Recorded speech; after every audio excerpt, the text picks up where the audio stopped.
May is important to me because it's Huntington's Disease Awareness Month. Huntington's disease is in my family. My wife is gene positive. My mother-in-law is symptomatic with Huntington's disease, but it's also Mental Health Awareness Month. And so we kind of what is split. Huntington's? Huntington's disease is a genetic neurodegenerative disease.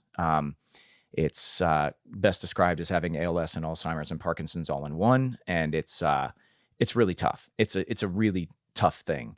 But Are you wearing a band? I am. Yeah. I looked down. No, I noticed that you're like in the moment. Yeah. I really appreciate yeah, I that. wear a band that says family is everything. It's a quintessential family disease because it's genetic in nature. Every child of a parent with HD has a 50-50 shot of inheriting it.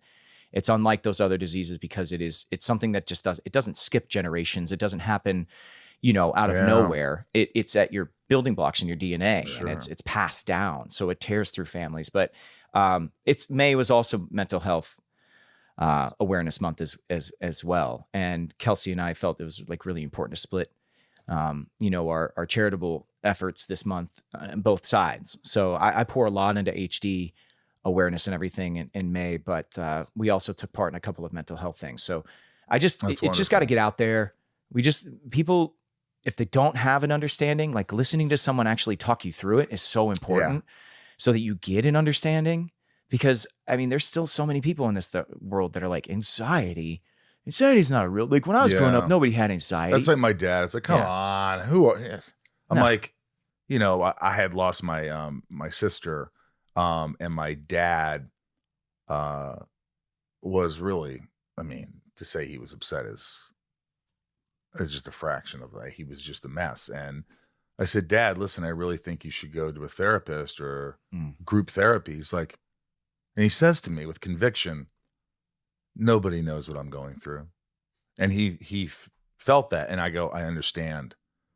But there are other people in the world who have lost their daughters, their sons, their mothers, their whole families in a plane crash, things like that. These things happen all the time. And I think that you talking to someone will help. And he's like, no. And he wouldn't do it. And I just think that it's a disservice to yourself. You owe yourself every opportunity to live the best, healthiest life you can. And I think if people just are able to talk, like I always talk like BetterHelp's a sponsor. I'm always like, it's so easy. Now do it online and you can now change your therapist and you don't have to worry about all the things. You don't have to go in. It's not expensive. It's like, just like your body, you need to work on your mind and your thoughts and these intrusive things. And so I agree with you. I think it's like, it's good to be supportive and it's good to, take care of yourself. Yeah. And I don't think enough people do that, It's so interesting.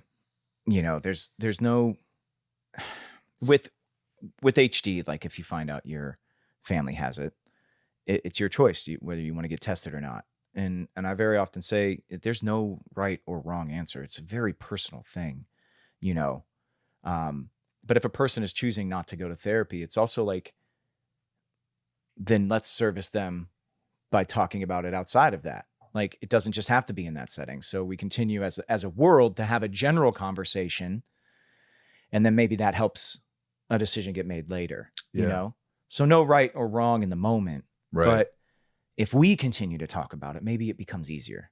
Do you know what I mean? So that's how I think it just does. Yeah. It's with anything. If you hold something inside of you, it just festers. It builds up. If you talk about it, there's relief. Yeah. It's like, your body, your stress, you exercise, it helps relief. Yeah.